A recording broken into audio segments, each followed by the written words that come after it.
All right, ladies and gentlemen, welcome to another episode of the Bottom Line Podcast, where we say what we mean and we mean what we say, because at the core of everything that is, was, and forever will be, there will always be the bottom line.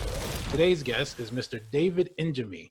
He's the VP of Marketing and Sales over at National Integrity Title Agency out in New Jersey. The reason I reached out to David, he shows up on my stories, and his posts are funny. And one thing that I think I can't stand the fact that people break up and they kind of like stop talking to each other because they have differences in political opinions. And I'm like, well, that's a good reason to actually, get closer to the people that you're friends, quote unquote, friends with, right? So I like the fact that you actually go ahead and you say what you mean in a funny kind of way on social media, which is one of the reasons I reached out. The second reason I reached out is because David here is the VP of Marketing and Sales over at National Integrity Title Agency out in New Jersey. And one of the things that I think is really important, a driving force in any business right now, especially in a performance-based business, is marketing, right? And sales. I feel like they're two parts of the same thing. You can't have one without the other. And wanted to get some, maybe some points from you, David, today about how we can increase our efforts in marketing and in sales, especially during this pandemic. So thanks for taking the time today, being a guest on the show. Definitely. How you been doing, man? How's everything been going for you since we got hit with this pandemic? Actually, pretty good. I am fortunate and I can't complain. I know a lot of people were in bad situations. They lost their jobs. They were quarantined to their homes. Some may have lived in a small apartment in the city, which is a lot different than where I live. So I can't complain. I'm doing pretty good. Well, that's good to hear, right? Hopefully that continues, right? Yeah. Since you're doing pretty well, have you had to pivot at all because of this pandemic, like in your business at all? Yeah, most definitely. So first and foremost, business has actually been very good in real estate in general, at least in our area, which, we're located in the southern New Jersey, Cherry Hill area. So I'd say, I could speak for a 100-mile radius of us for sure. Nice. We've been doing very well because of a combination of factors. First and foremost, rates have been low. So I think the quarantine has been a factor in keeping the rates low and even maybe pushing them a little bit lower to help the everyday citizen with their finances. So that's equated to lower interest rates for mortgages, and that has made demand go up for even refinances, which I didn't think we'd see a refinance boom again in a long, long time, but we're in one right now. Yeah. So, and then purchases, right? So that's a factor. It was just a hot market to begin with. A lot of people, especially first-time home buyers, what we'll call, millennial generation, were looking to buy homes anyway this year. And then with the pandemic, a lot of people had decided that they want different types of properties because, hey, if something like this ever happens again, as I mentioned, some people might be stuck on a 52nd floor of a high-rise building. They don't want that. They want to be prepared. They want a nice, maybe a big home or at least a sprawling, yard and someplace they could have privacy and things like that. So I think it spawned people to kind of make a move who maybe weren't even looking to move. Right. What's funny is when you look at it, especially because of the demographic you're dealing with, when you say first-time home buyers, a lot of them in the city will be living in apartments and, they just recently got engaged or, maybe they just started out at a new job, and it's not until about that second kid comes in, then they start looking in at properties on the outer boroughs or maybe Connecticut, Long Island or something like that, more suburban New Jersey vibes, right? So now I think what's interesting is that, people are starting to notice how important it is to have a backyard or to have additional square footage so that, like you said, if something like this does happen again, we don't go stir crazy, right? We have that option. And you're saying you're seeing more refis. What are you seeing with as far as how lenders are positioning themselves to let people know that these are the kind of loan options available for the first-time home buyers? And I think a lot of it too is with the sales and marketing part of it. it doesn't sound like a lot of people are out there, hey, come to us, we're looking to lend you money right now. I don't see so much of that. It's more like with the refi, it's like leveraging. So what do you have, and then how can you use it to improve your situation, right? Is that what's Sure. happening a lot? Yeah. So I think your initial question was, what do I see lenders doing to sort of market themselves? Yeah. Um, Lenders, especially the ones that work for large banks, like a Wells Fargo or a Citizens Bank, they're so busy and they don't necessarily need the market because the brand is so big, and a lot of them oversee branches of banks. So borrowers, potential clients are coming to them. Yeah. So I don't see a lot on social media, for example, from those types of loan officers. But for the ones that are working for maybe a smaller agency or something like that, Right. I do see some key clients of mine putting things online to show what their programs are, what their rates are. One person in particular, he posts when he locks something that's a great rate. He'll post like, I just locked a 2.25 rate for a 30-year fixed. Nice. Okay. And that he does that like every day, and that's getting a lot of people's attention. Okay. And that's what probably a lot of people are looking for, right? A little sense of security, right? Right. Correct. Yeah. How did you get into marketing and sales? How did that happen for you? Yeah, great question. So when I went to college, I majored in advertising, and I always wanted to work for an ad agency. When I graduated, I realized that you couldn't get a job without experience. So it was catch-22. How do you get experience without a job, right? Right. So begrudgingly, after a 5-year program at Drexel University, I took an internship, a non-paid internship. Luckily, they liked me, and within 90 days, and there was an opening that opened up too, they hired me full time. So I didn't have to intern very long.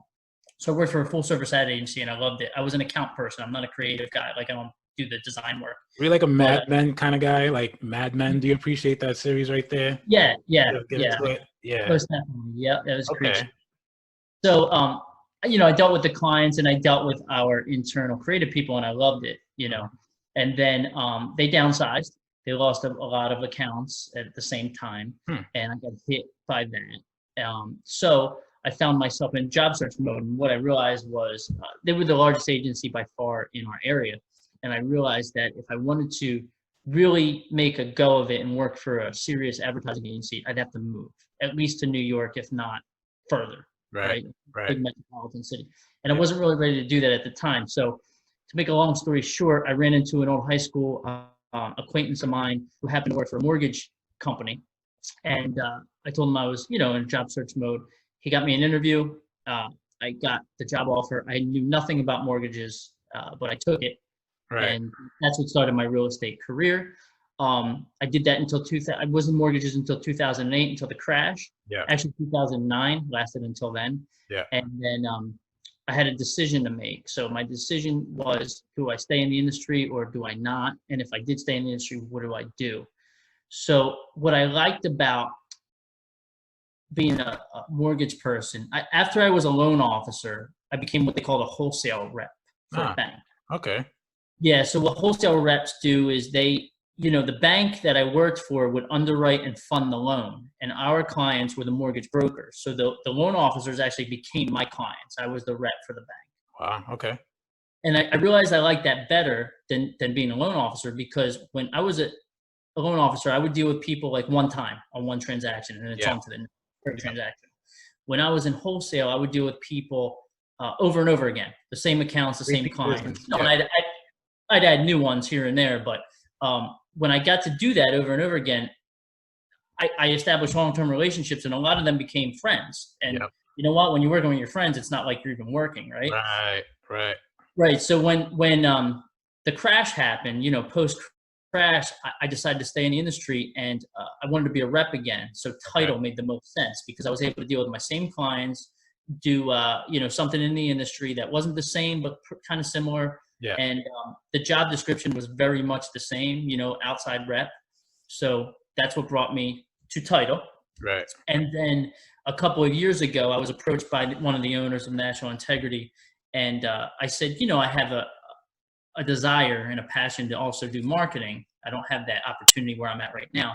So yes, I still want to do the outside sales rep thing, but I want to do kind of a combination. And he said, you know what? I have a need for that. He was doing all the marketing himself. He's Yeah. an owner of an agency. He's very busy, so he kind of gave me a dual role. Yeah, let's go back a little bit. I like how you did that. You gave me the whole full picture, and I like that because it gives us an idea of your progression, right? Because you've Right. seen some changes in marketing as marketing stands today, right? So what's Yeah. funny to me, and I like, I brought up Mad Men because I watched that series probably like twice, and I watched Okay. it once because it was just fun to watch, right? Right. And to see how Don, how he handles objections, how his level of confidence is always like he knows what he's talking about, but he was living two different lives. He was Dick and he was Don at the same time, right? And you saw him as Don when he was in the ad space. You saw him as Dick when he was, every time he got kind of his confidence got tested, he went back to being Dick again, right? Mm-hmm. And I think that that's really important when it comes to marketing and advertising, and for us to acknowledge, for us to see that part, right? Because so you coming out and you starting out at an ad agency, right? What changes have you seen? For me, I'm looking at changes from 1970s when I think about Mad Men to now, and how everything is digital, and everything is like maybe it's one click away from a deal or from purchasing a product, whatever it is. Sure. But I'm not in the space. I didn't go to school for advertising or anything. I'm just looking at it from somebody on the outside in. For you, what have you seen since you started out? Went to school, worked at an ad agency to today. What are some changes that you've seen? So in marketing, yeah, most prevalent would be the digital aspect. So everything, I shouldn't say everything, but most things that we do are digital. And you can just do digital and be successful. When I worked for a full service ad agency, we had clients that were doing everything from billboards to radio spots to, TV ads, things like that. But if you don't have a digital presence, you're not really in the game, unless, of course, you're a big company doing a Super Bowl ad, right? Yeah. So that's so important right now. That's the biggest change. And then I would also say that I haven't worked for a full service advertising agency since 2002, but I can imagine, where I'm at right now, a title agency, we just advertise what we do, and we advertise, title. Right. If you're at a full service ad agency, I can't even imagine how difficult it must be now, because everything is so sensitive. You have to worry about who, you're offending and what you're putting out there. Before, back when I was there, you just put something out that, you were conscious of what you're putting out, but you were putting out what you think would sell the product. Right. And now you have to worry, are there enough women in this ad? Are we saying something that might tweak somebody? Like, I can't even imagine how difficult that is. Right. You got to be all political correct too. Call to action is big too, right? So like, and one thing that impresses me, especially because I'm coaching clients right now who are in the lending space. They're in the sales space, like real estate investors, real estate sales agents, loan officers, right? Mortgage brokers. I have a few of those that I'm working with now. And what's interesting to me is that some of them, are marketing themselves, like on social media. They'll put like a title of who they are or what they do. And, they're pushing more of their products, but not enough of themselves. You know what I mean? So it's like today, because of the virus, and I kind of want to go back a little bit to what you said about the language, right? You want to not offend, you try not to offend people, but then you also want to include people so that, your services are available for everybody. What would you say are some safe, maybe a safe approach to take that's probably geared towards a target demographic, maybe? So you mentioned millennials. So what are some things that millennials are gravitating towards right now when it comes to like buying a first house or making that transition from an apartment, or maybe from leaving the city to the burbs? What are some talking points that you think are safe? That also not only for the product itself, but also for the individual selling the product, like the loan officer or whoever it is. Right. So I think that a good strategy is just, in whatever you present, be positive. Make it a positive thing, right? Or educational. Okay. So educational, I like that part. Yeah. Right. So if you're projecting, to millennials, for example, about home buying, put out information that's helpful. again, educational, or if you're doing something that's more an entertainment skewed ad, Yeah. just make it fun, light, and funny. Yeah. And what I see a lot of people do is they'll put stuff out there, especially politically, that goes on all the time, as we know now. Right. They make blanket statements. Yeah. Don't make blanket. Don't say, oh, if you're voting for this person, this is who you are. Like, you're just turning off an entire, like 50% of your audience. I don't understand why people do that. Right. They don't do it as a joke either. It's like that's serious. Yeah. mean spirited. Yeah. So I would say keep it light, keep it positive, and if possible, make it educational. Yeah. Okay. And specifically, like for millennials, like a lot of them, we should just assume that they're buying their first home, and they have I always go into something assuming somebody has zero education. Yeah. On that topic. Right. And that's not to be patronizing. That's just, if I was a teacher, that's how I would teach, because that's how I like to be taught. Assume I know nothing and teach me from the ground up. Yeah. And so you put stuff out there that's teaching them like about what a mortgage is, what to look for in a mortgage, what kind of programs there are. Yeah. What kind of different homes there are. Yeah. What if you're going to build a home, what's that process like? That's important too. I don't think a lot of millennials are building homes right now, but it will happen. I built a home, and it was a home learning process. Right. Okay. So, just things like that. Be educational and be positive. Be funny, entertaining if you can. Yeah. I like that. Just be yourself, right? I think what you said, it kind of resonates with me the most too, is talk to people the way you want to be spoken to. Right? Yes. That's what you're saying essentially, right? Like you said, this is the way I teach because this is the way I like to learn. So I think it's safe to assume that when you're attracting your client base, whoever it is, your ideal client, that you want to kind of treat them the way you want to be treated, right? And then try to gain their trust and their confidence in you. So that way you can educate them a little, because education does open the door, right?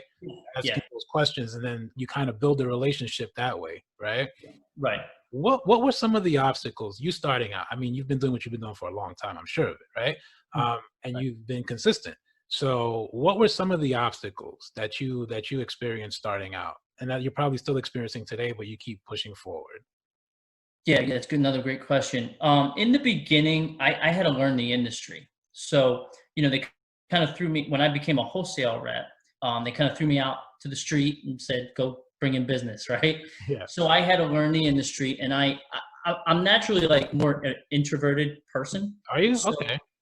I went to advertising, never thinking I would be sales, because when I was at the ad agency, I didn't have to get the client. Somebody else did that job, and then I was assigned to be their point of contact after that. Got it. Okay. So I had to learn sales, and I had to learn about the industry, and I had to learn about my company and their underwriting guidelines and things like that. Mm-hmm. But I was just consistent. I was very consistent. I would go to the same offices on the same day every week. So I had a Monday run, a Tuesday run, etc. Mm-hmm. So they would see me week after week at about the same time. Okay. And they like that. A lot of people like that. Always answered my phone, always was available to be reached. Yeah. Even in a bad situation. I had a lot of competitors that if something was going south, they would disappear. My clients would tell me, but I always would handle, the problems. Yeah. So those were things I could control really quickly. I could be consistent and I could be available. Yeah. And then what I did was I learned our underwriting booklet inside and out. So they got to have a confidence in me that if they asked me a question on the spot, whether I was standing in front of them or on the phone, I would know it. Just like an underwriter. I would have an underwriter's mentality. Yeah. So once I established some confidence, and I would say this whole process took about a year. Okay. And I was fortunate enough to work for a company that was really on point. Like when we got a file, we were great with it. Our processing team was an all-star team. Nice. So getting the first file was the hardest, but once people got that confidence in me, and they get to like me, because if you see somebody every week, you have small talk and this and that, eventually after a year, you feel comfort level with that person. Right. Once I got the first deal, then we were rolling. Was it ever like Was it ever like, oh, it's Dave again? Dave, you're here every week. What are you doing here? Like, was it ever like that for you, or was it always You like know what? inviting? That's a good point, but no, it wasn't like that, and I'll tell you why. Okay. Because number one, I worked on the lending side, and at that time, it was so busy, and there was so much, there were so many clients in the area that they loved seeing wholesale reps because the wholesale reps were the ones that were going to get their deal closed and get them paid. Okay. And number two, because I was in lending, we always had something unique from our competitors. You would either have a lower rate that day or a different program. Now, title's all different. So what you just said, I do get in title. Like, oh, here's this guy again. Right. Yeah. Oh, bagels again. Yeah, yeah. Some Right. reps will bring in bagels all the time, stuff like that. So we don't. We're at a disadvantage over what I did before in that pricing doesn't set us apart. It's all regulated. We're all the same price. Hmm. And the product's exactly the same. We don't have a niche program that week or that day. Yeah. So you really have to be creative and inventive in how you market and sell yourself. Right. And So, likable. You have to be likable. so it goes right back to it falling right back on you, right? I think what's interesting is that it's true. It's very competitive, and I think in any performance-based business, you're going to run into a level of competition that, you know, if you're not cutthroat and if you're not looking ahead, then you're gonna fail, right? That's the mindset. But I think when I Right. realized that was the case, you know, this is really what the bread and butter of my coaching business. It's like, how long do you want to live that kind of a life? Like that you always got to be cutting somebody's throat, or you got to look out to get your throat cut. You know, it hinders your productivity and it hinders your creativity. So Right. in a competitive space, it's important for you to become creative, because that's where you start to realize, you know, your true potential, right? Yeah. In trying to like create a new relationship. So it goes from, oh, well, okay, so you want to go back to like, you know, oh, you know, it's now the reality is Dave again, those bagels, it's him, right? How do you turn that around? It's, well, what are you bringing to the table? Right. What are you going to tell us this week that's different from what you told us last week? Exactly. Right? We spoke to 25, you know, guys before, but what are you saying that's different from them? Mm-hmm. Right? So it becomes, you have to be, like you said, you have to know every process. You have to know every step of the process. You got to start thinking like, I think what the most important thing too is like, it goes right back to the education. You have to start thinking in a way that you're educating people about what's to come now. You have to have some foresight. So like one of the things that I think is really important is having industry knowledge. And if you have industry knowledge, you're able to have some foresight and say, well, these are some changes that you guys should be ready for. And this is Right. what I'm ready to prep you guys for. I'm going to take you guys through these transitional periods, Right. right? And that's probably the approach that you take because of the years of experience that you have. It is. How do you turn around that? Because it does happen a lot, right? It's like you show up a lot, you're consistent, you're accessible, and it's like, well, I'm here for you, but you guys not taking advantage of my knowledge. How do you turn that around? What are you saying to people? What's the vibe like when you're in the room? Well, when you're in an industry like we are, where the pricing's the same as I mentioned, the product's the same, what I do, and I think one of the only options is to try to focus on your client and helping them build their business, because that's the one thing that can set you apart, and that's the one thing that they would really value amongst anything else, I would think, right? Is to Yeah. do something to help them promote their business. So I'm always looking for ways to join forces with them for events, whether Okay. it's events for their clients, Yeah. or events for, you know, their vendors, um, educational events, whatever it is. Yeah. And also, because I've been in the industry since 2003, I've gotten to know a lot of people. Now, when the crash happened, a good portion of those got flushed out. They're not even in the industry anymore. Yeah. But I still know more people than most that Okay. haven't been in the industry as long as me. So I try to be a connector. So a lot of my clients know if they need someone, for example, they need a good appraiser, Mhm. or if a real estate agent client of mine has a buyer who wants a good attorney, they know they could come to me and I'll have a good suggestion for them. Somebody that I've actually worked with before, and I could vouch for their, you know, their credibility. Right. So I think that could kind of set you apart too, to be a connector of people. Yeah, sure. Definitely. Yeah. Okay. Let's get down to like, you know, nitty gritty, man. Cause I see what you're posting, right? And you Okay. have an opinion, obviously. Okay. right? And for me, I think it's important for me to know what people think about, what's going to impact their business. Now, anytime I have a political conversation, it's usually centered around, and I'm not biased at all. Maybe I am just a little bit, right? But it's usually centered around how is this going to impact my business?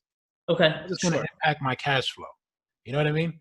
Sure. So mortgage rates are exceptionally low right now. They're going to be low. I'm hearing it from different places, and I'm hearing that it's going to be low for at least 3 to 5 years. Nobody Mm. knows, but we're pretty sure, it's going to take some time to recover from this pandemic. Do you think that Trump versus Biden, that let's just say that Trump loses, which is not going to happen, I don't think, right? But let's just say that Okay. that happens. Do you see that that happens? And let's just say Biden wins. Do you think that interest rates are going to all of a sudden go up? I wouldn't say all of a sudden. I, I'm not an economist, but what I what my take is on everything as far as economically, Mm-hmm. with Trump, you know what you have, right? It's going to be the same as the last 4 years, I think, maybe even improving, right? You know what to expect. With Biden, you don't. If I had a bet, I would say things economically for our and for our industry Mm-hmm. would not improve under the first 4 years of Biden. That's the general feeling I get from all the people that I talk to. Okay. That's kind of my perception of it Yeah. because listen, no matter what anybody thinks about Trump, I don't know that anybody can argue the fact that everything he's done, he's had this America first focus, right? And it shows in the market. I check my my IRAs every day. It shows Okay. in the market. Okay. I'm not so confident that Biden has that same take, and I think any president should have that take, Right. right? But they haven't for a while. It Right. doesn't seem like they have. Well, So it's a little uncertain if Biden gets in, and I don't know. Maybe nothing will change economically. Maybe it would improve. I right. don't have the crystal ball. Right. It's just my gut feeling. Right. Well, what's funny is I think during the Obama administration, you heard a lot of Main Street versus Wall Street kind of mindset out there, and today Mhm. you don't really hear too much of that. And I think Mhm. maybe if it goes back to like a Biden administration, then and I don't know how much of when I think of Obama, I'm not going to say Biden wasn't involved because from what I know, he got into made him Obama made Biden his VP because of his relationships, Mhm. right? And Mhm. so now, if you got a Biden administration, what you're going to have is that I think what you're going to have is that Main Street versus Wall Street Mhm. mindset again, right? And the reason I'm saying that is because Great point. right now rates are low, and people do want to make that transition from maybe apartment buildings to houses. And you got people who are sitting on the fence right now because we have to wait to see how this election is going to play out. So I'm wondering, from a lender's perspective and somebody who's working with people who are first time home buyers, millennials, and so on, what are you saying to people? Are people having those concerns? Are they bringing those concerns to you about the life of their mortgage, whether it's going to be a 15 or 30 year? Or do you have those kinds of conversations happening right now because of the political climate? I'll be honest with you. Nobody has brought up the election when it comes to the real estate transaction right now. Okay. Okay. You know, some of us within the industry just talking to each other. I hear comments like, oh, we'll see what if anything changes after the election, or you might get the random, oh God, if so and so gets in, we're in trouble. Right. You know what I mean? Everybody has their own opinion, Yeah. but I don't get that from like home buyers. No, Okay. no. Okay. I don't see anybody waiting right now for anything because rates are low Yeah. and inventory of homes is low. Okay. So if you want a home and you find one that you like, you have to strike fast. Yeah. You Yeah. know. So no, I don't see anything where anybody's waiting to see what happens with the election for home buying or refinancing. Gotcha. Okay. Yeah. Now, how has this whole political thing, has it impacted your business at all? Your productivity, your performance, anything? It's probably, it sounds to me like it's increased it, right? Well, the quarantine has, Okay. right? But the politics part of it, like the election coming up, no, I wouldn't say that's increased it. I don't want to say it hasn't had any effect Okay. on it, right? But I don't really get in those conversations with people. Like if I have clients, if I have real estate agents that are holding off on anything because of an election, they're not saying it to me. Uh-huh. Okay. Right? So I mean, I wish I had a more thorough answer for No, you. it makes sense. I hear you. I hear you. Some people are hearing it, some people are not. So it depends, right? Also, what I'm wondering is when you're out there right now, as a matter of fact, during this pandemic, like you're not in the office right now. You're probably at home, right? Correct. So do you see that your business is still the same? You're still having the same conversations. You're still having the same momentum or motivation from people who want to close on a product, on a loan product right now at home. Does being at home negatively impact the business, or are you better off in the office? Like, what's going on there? How are your clients responding to that? Yeah. So I'll give you an answer from my particular situation and then in general. Yeah. So with me personally, it hasn't affected me at all. Actually, I've kind of thrived in this working from home more situation Yeah. because when I was a wholesale rep from 2004 until 2009, I only worked from home. That's where I did our one office was in Charlotte, North Carolina, and I live in New Jersey. They had reps all over the country that worked out of their house. And then my job was to be on the street visiting clients. And when I was doing my admin work, it was at home. So I am 100% used to this situation. I've been doing this since 2004. Okay. So no adjustment needed to be made for me personally. And I live, in the suburbs. I have a decent amount of property. It's very quiet. Like I don't even see, 20 cars go by in a day. So I'm like built for this. Yeah. My situation is anyway. Yeah. So it didn't affect me. I'm very used to dealing with people on the phone, dealing with my emails at home, things like that.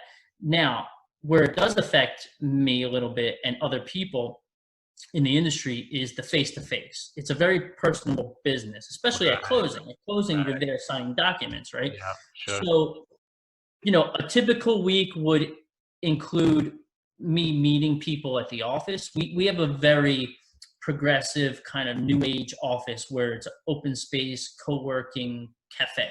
Right. It's like people are invited to come in, plug in their computer and just work from there all day. We have free coffee, free snacks, things like that. Mm-hmm. So that's diminished because people don't want to be around other people right now. Right.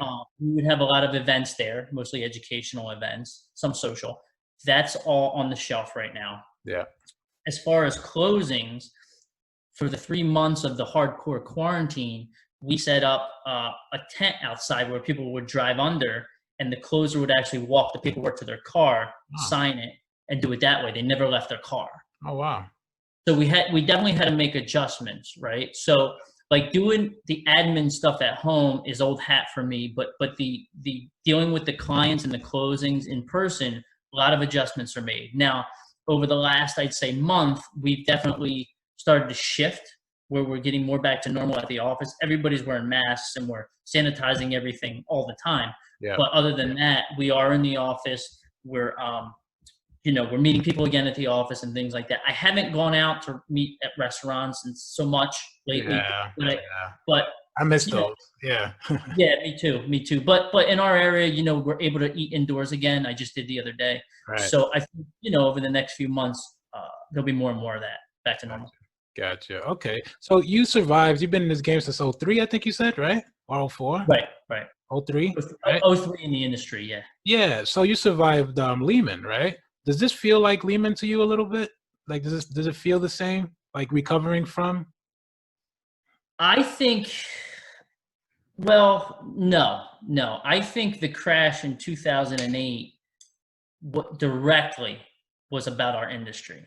Mm-hmm. And it was more devastating. Mm-hmm. Now, this is a bigger deal, like on a bigger level, because it's a worldwide pandemic, right?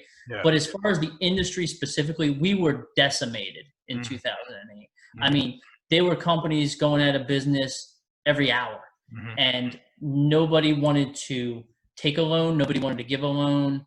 The government got involved. This pandemic hasn't really impacted our level of business. It's Okay. just how we do business. Right. 2008 through like say mid 2009, business just came to a total standstill, and we didn't really recover from that until I'd say within the last couple of years. It took like 10 years to Yeah. fully recover for the pendulum, because the pendulum was so one way in that lending was so loose Right. and Wild Wild West type, Right. and then all the way the other way to like so strict. Yeah. If you had like one little thing that wasn't perfect about your credit profile, you weren't getting a loan. Yeah. To now it's more toward the middle. Okay. No, it's Yeah. okay. Gotcha. I think about and I'm hearing that a lot too. It's like this is not similar to '08. The more I talk to people about it in your space, because one of the things I think too is like housing right now to me, and you tell me if I'm wrong, but housing to Mm. me seems like that's what's going to be able to revitalize the economy. Housing and tech, right? Yeah. And Yeah. I'm listening to like, NBC, CNBC, like Bloomberg, right? And I'm not really sure, uh, if it's going to be like 2 years or 3 years that we're going to be recovering. So Mm. when you think about job security, right? Because a lot of people are working from home and a lot of people are not working from home. A lot of people have to actually report to work depending on what kind of work they do, right? So like Right. construction or whatever. Um, how do you, for some people who are, their jobs are on the line, they're not certain if they're going to have long-term employment. What do you say to them so that they can, make sure that they're going to be able to afford, the loan, or they're going to be able to keep the house if they're leaving the city and they're going to someplace more suburban? How has those lending Yeah. options changed? What are you saying to them? Yeah. Well, if somebody were to ask me that, I've always been a saver, and I know it's a little late if you're going to be buying your home now to Yeah, start being a saver, but that's always a good policy. save money. You make $10, save 8 or 9 of those dollars and Yeah, spend. yeah, So that way you always have a backup, yeah, right? yeah, If you can pay off all your debts today, that's the position you want to be in.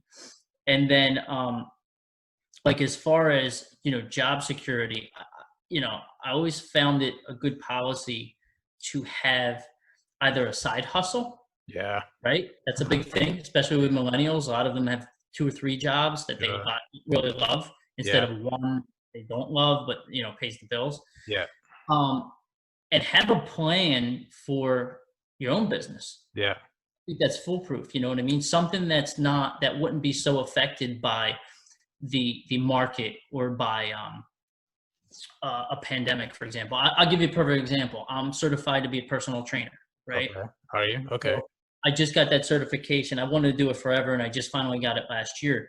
So if all else failed and I had zero income coming in, Yeah. I could do stuff at my house or set up like a pole barn. I have enough space to set Right. up a pole barn in my backyard to be able to have my own training business. Yeah. I do it at the gym now. I meet people and I train them, but I could do Nice. it from home and have my own bit. So, it's something. Have something in mind that you like and you're good at that you can quickly shift gears and within 60 days have a side business running where maybe you're not making as much as you made at your full-time job, but you're not starving. Yeah. So there's this just hearing you talk, I wonder, because you don't sound salesy at all, Dave. Like you don't sound salesy, not for the least bit. I'm not a hard sell guy. No, you're not at all. You're just like a chill dude. So it's like I'm trying to figure this out. Like how did you merge the two? How did you merge marketing and sales and still, because you're VP right now, right? Right. So you're obviously really, really good at merging the two. What are some steps that you took to merge the two? How do you merge the two?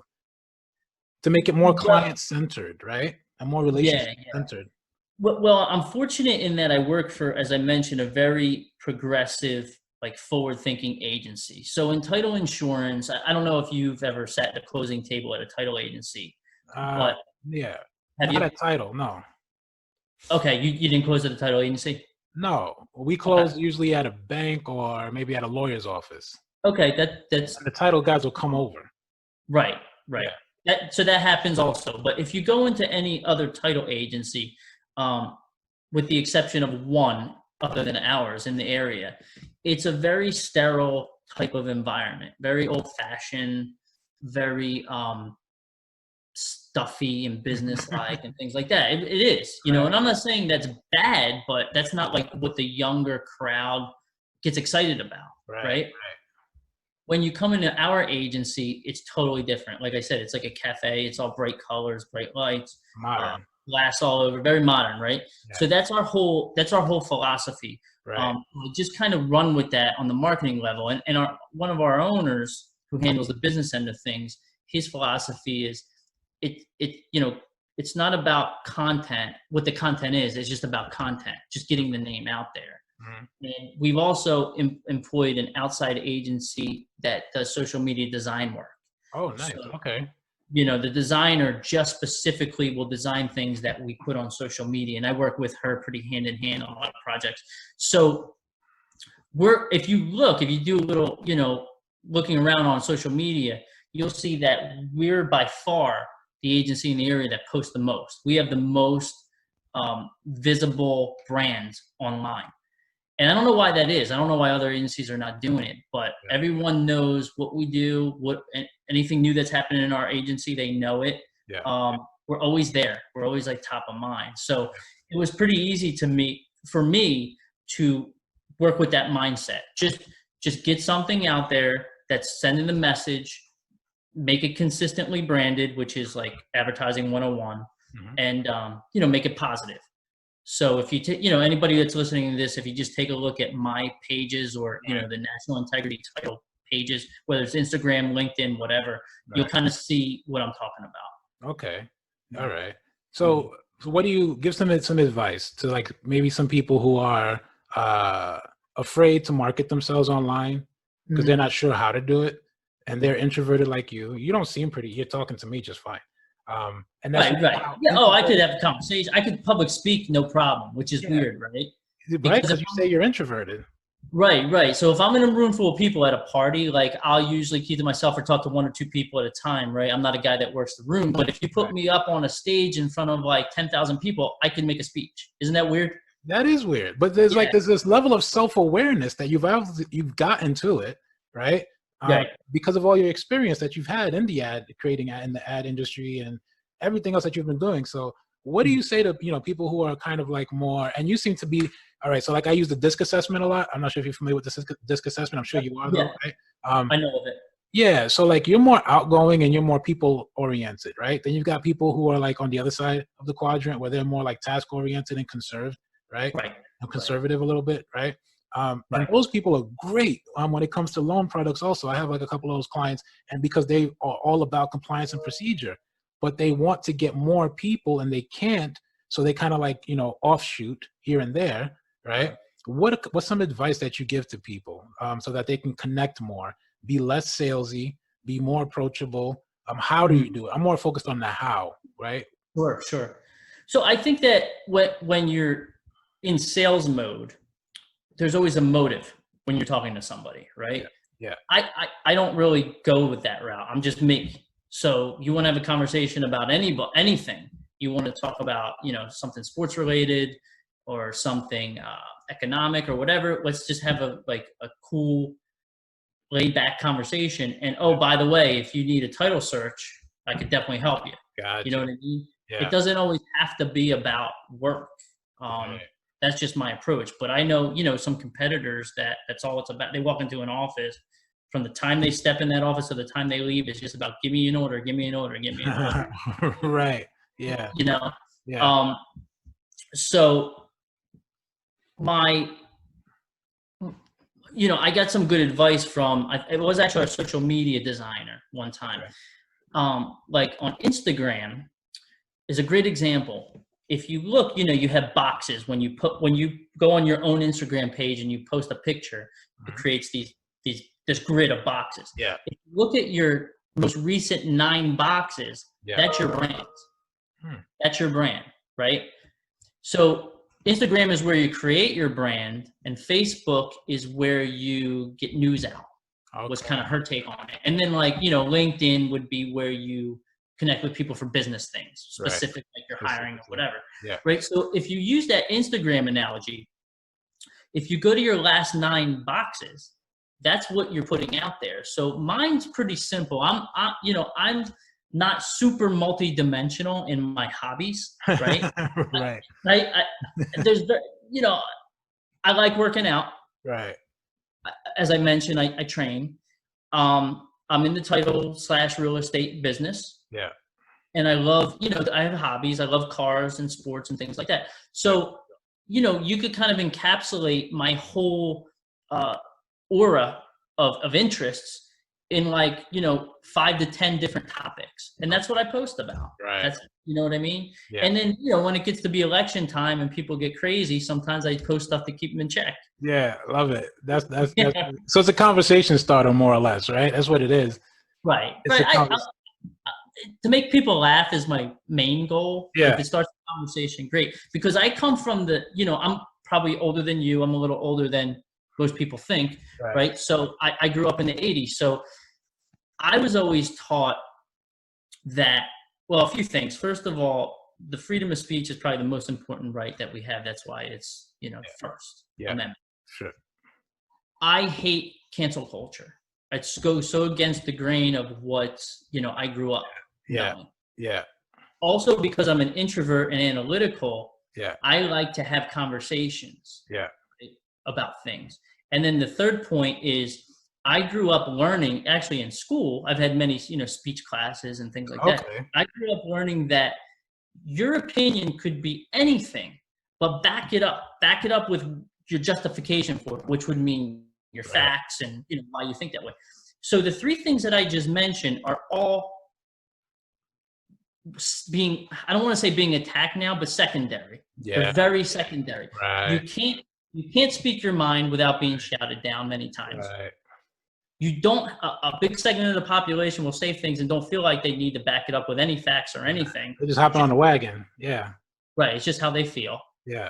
And then the third thing is, I mentioned that, I'm trying to remember my third point, it just slipped my mind. But I mentioned that, you put stuff out there. You stand behind it. Yeah. Yeah. Oh, conversation. That was it. Have a conversation. So if two people are different politically, can't they just talk? Well, that's the whole thing, right? A lot of people, they just take it they're so emotional around it. So my whole thing is, look, be objective about your objective. If you know why you don't like somebody, at least know why, and then, agree to disagree. But in disagreeing, you've agreed. And that's good. Right. You know what I mean? So at the end of the day, I think with the cancel culture, what's funny to me about cancel culture is that we can cancel cultures within the cancel culture. So it's okay to me. I can pretty much make anything work for me. So I'm like, all right, let's just cancel culture. Mm-hmm. Cancel it, right? Yeah.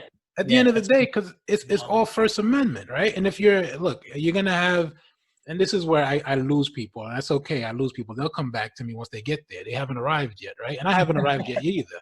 I'm just working my way out, right? But I say, look, if there's a reason why you can't find a common ground, it's because you're too close-minded. It's not the other person is close-minded, it's you're too close-minded. So I take full responsibility for me not being able to find common ground with someone. Right. It's not their fault, it's on me. You know what I mean? So I'm like, how can I find a way to relate to this dude?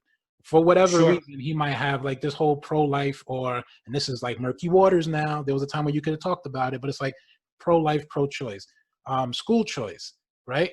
Tell me what you think. And if I can relate with you on some level, I'm going to relate with you on that level. I'm going to respect your opinion, right? Yeah. And let's just agree to move on past that conversation, because obviously we're not going to agree about it. But let's not try to you know what I mean? Attack each other's characters. Sure. Right? Because at the end of the day, you're an individual, I'm an individual, and guess what? We're both in the best country in the world. Right. I literally see, profiles on different social media formats where they'll say, for example, if you're voting for Biden, don't even talk to me. Yeah, I've seen how that. Could you, if that's going to be the way it is, then we may as well split the country right in half. Right. And one camp's on the left, one camp's on the right, because it's if you can't talk, then what the hell are we doing? Well, that's where we're stuck, right? And you know who I blame Pelosi for that. I blame Pelosi for that. I think she's the one who started that, because Trump is going to be Trump, and I'm looking at Trump as a guy from the Apprentice. I still don't see him as the United States president. I see him as Trump from The Apprentice. Okay, right. He's shooting straight all the time. He doesn't he doesn't, beat around the bush. He doesn't try to make you figure it. There's no rhetoric with Trump. You get it right off the cuff. That's the same guy from The Apprentice. It's the same exact guy dealing with a different animal. That's all it is. So Pelosi is so divided, and she's like, this is what's coming down. We kind of model what's going on up there in the White House. We're modeling it as like, Americans. Yeah. So if we can get Trump and Pelosi to shake hands and agree to disagree, and that's going to be crazy, right? It's like that would never happen. That would be a big deal, yeah. But then it would give us an example for us to follow.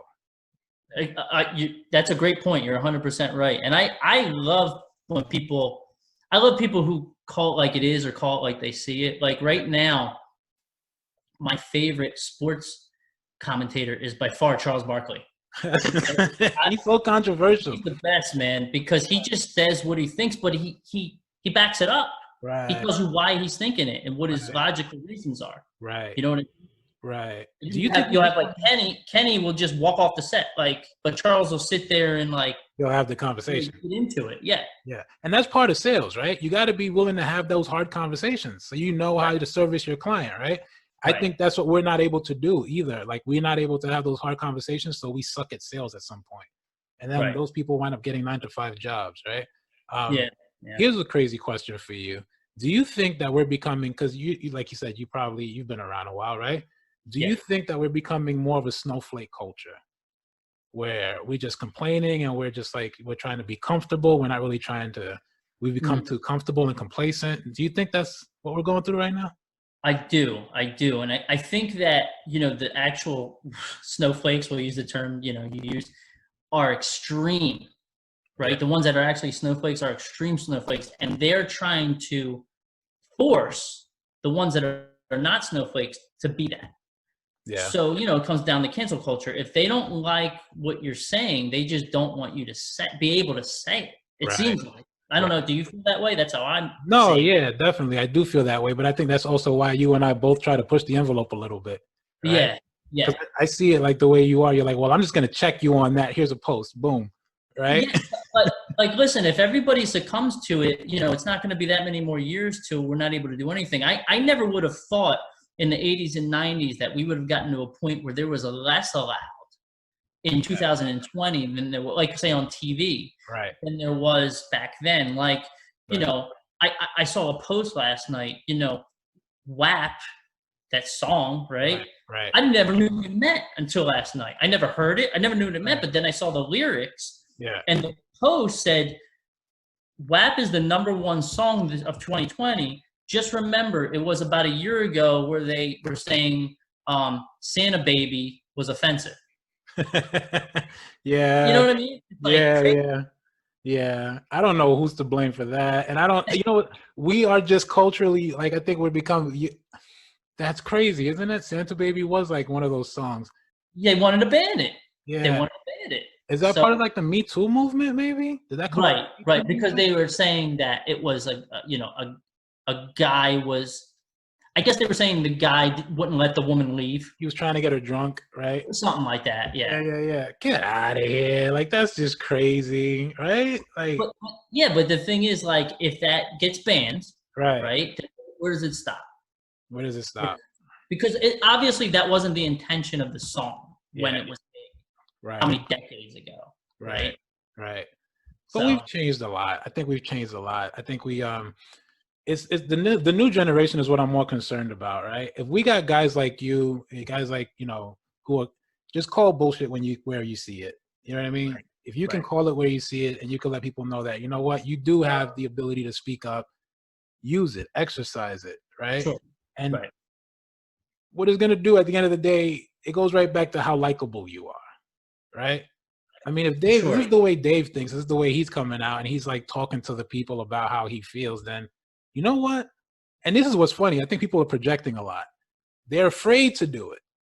Yes. They're afraid to speak their minds. So when they see somebody speak their minds, they're like, no, don't do that, right? And it's like, no, now you have an example to follow. Speak your mind. And I think that's the most dangerous thing is if everybody becomes afraid, then what kind of a society do we live in? That's why I love guys like Charles Barkley, because he's not afraid. Because he believes in what he says. He's got a lot of great points. He backs it up, and he just goes for it, and he doesn't hold back. Why? He's paid to speak. Like, why would you hold back? Why would you? But then how much of it is for ratings, right? Even with Trump, I wonder how much of what he does is for ratings, like his own, you know what I mean, to get his votes and to like, stir up his base. You know what I mean? So at some point, it's like we know what we're doing and we're doing it because it's going to do something for us, self-interest wise. You know what I mean? Mm-hmm. So I try to be cautious about what he says, and I kind of like I take everything he says with a grain of salt. Sure. As I would with any politician. Any politician, I take what they say with it because it's always centered around their own self-interest, anyways. You know what I mean? Mm-hmm. So for me, it's like if it's going to impact my income, I should know what's going on. But aside from that, how do I navigate during all the chaos? You know what I mean? Sure. Try to connect with as many people as possible while we're going through this, Yeah, I agree with you. And an interesting fact about the election is Joe Biden grew up in my hometown. Did he really? Yeah, Joe Biden's wife, Jill. Yeah. She grew up in your hometown. In New Jersey. Yeah. That's his second wife, though. That's his second wife. I think so. Yeah, his first wife died. So that's the other thing we got to keep in mind, right? Is like there's so much that we don't know about these guys. Right. You know what I mean? In the back of my mind, I'm like, they probably go at the end of this, they're gonna go chug a beer together. You know what I mean? Trump and Biden. Trump and Biden. I don't know. I'd like to see that. Yeah, I just like because they all freaking know each other. They're all like up there, the 1%. Well, You know what I mean? They duke it out. So yeah, man. Where do you see the lending industry, say 3-5 years from now? Is it completely digital, like Quicken Loan or something, or what do you think? I think real estate in general, 5 years from now, is going to be even more digital than it is. I mean, we're already on pace. Over the last few years, we've gotten much more digital than we ever were. Yeah. Consumers are way more savvy. A lot of them are, especially millennials, a lot of them are finding their house before they even go out with the agent. They're actually showing the agent where to go. Yeah. You know what I mean? Yeah.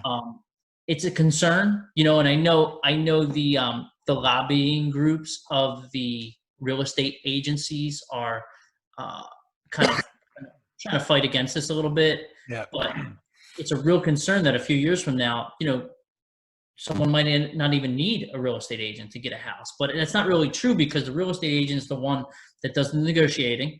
Yeah. 99 times out of 100, you're in better hands letting a seasoned professional do that for you. Right. And then also, as far as the house itself, they're experienced in looking for things that are wrong. Yeah. Things that you might not uncover as a potential homeowner that's just seeing the house once or twice. Yeah. And also they make up the legal contract. So, I mean, you can go to an attorney, but a lot of them won't. If it's all digital, they're just going to try to do it all by themselves. And I think that's kind of dangerous. I think there's a concern that digital will take the place of some of the agents, but I don't think that will happen anytime too soon because they're more important than people realize. Yeah. Yeah. Are you worried about your job being replaced by a robot or by automation? It's crossed my mind once or twice in the recent, in the recent year or two, but not anytime soon because our industry, as I said, is one where price and product doesn't set us apart. It's the person and the relationships that set us apart. Yeah. So without the person, the rep, having the relationship, I know like my clients, they most likely wouldn't be using us, at least not as much, if I wasn't there dealing with them. Right. So, and I can say the same thing about my coworkers, the other reps. Right. It's a very personal relationship that we have with them. Yeah. And if it wasn't for that, they're just going to go somewhere else for any other reason. Right.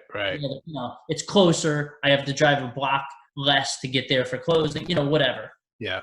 Yeah. I think you sacrifice a lot when you're looking for convenience too. Like you just download an app and you're going to get a mortgage on an app. And it's like you sacrifice so much, right? There's a lot that you don't know that you need the actual person to walk you through every phase of the process. You know what I mean? So I'm not concerned about, being replaced by a robot.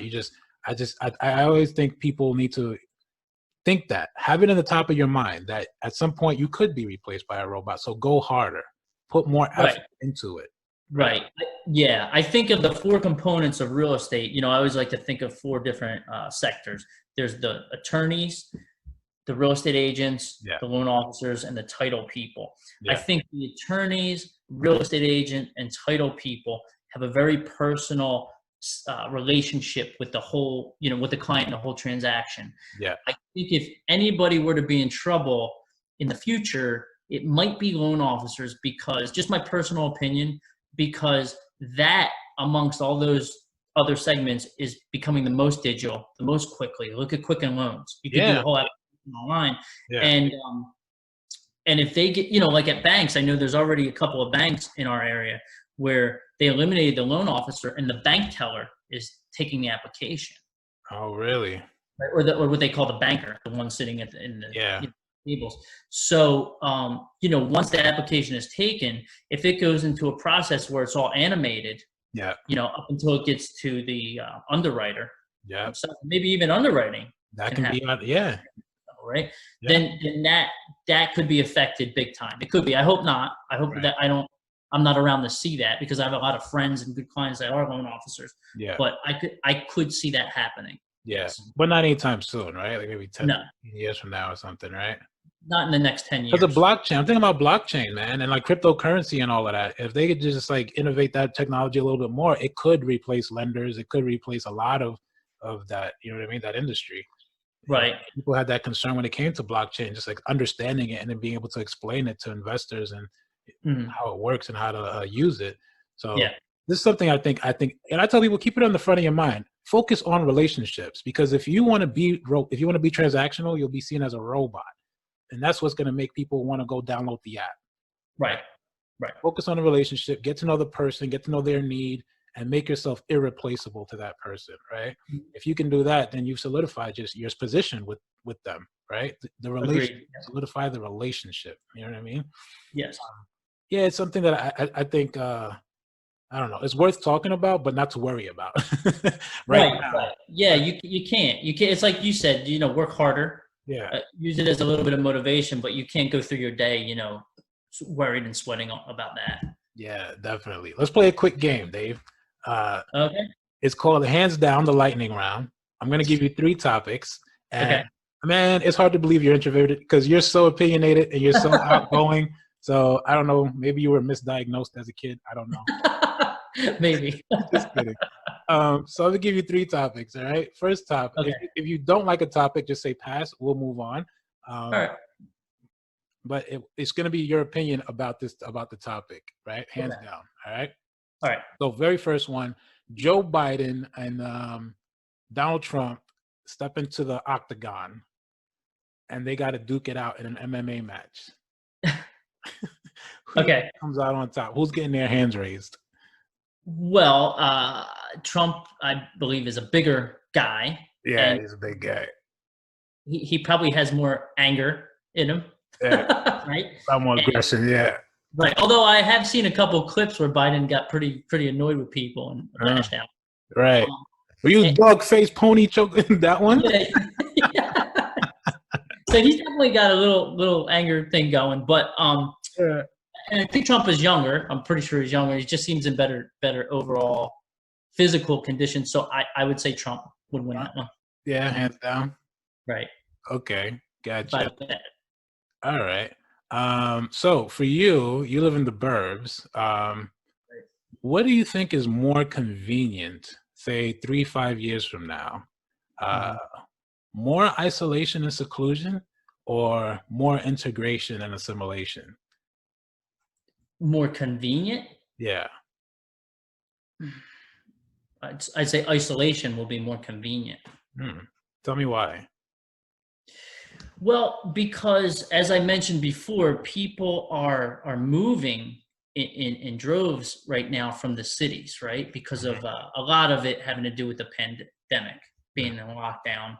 And then, New York and Philadelphia are right in our area, and they've been deemed by some of their residents to be unsafe right now. Yeah. Right? Yeah. So we have a lot of people coming through our agency for closings, moving from New York and Philadelphia into the burbs. So if there's ever a pandemic or some major issues in the cities, it's going to be more convenient to have a home with a yard, as we talked about. Yeah.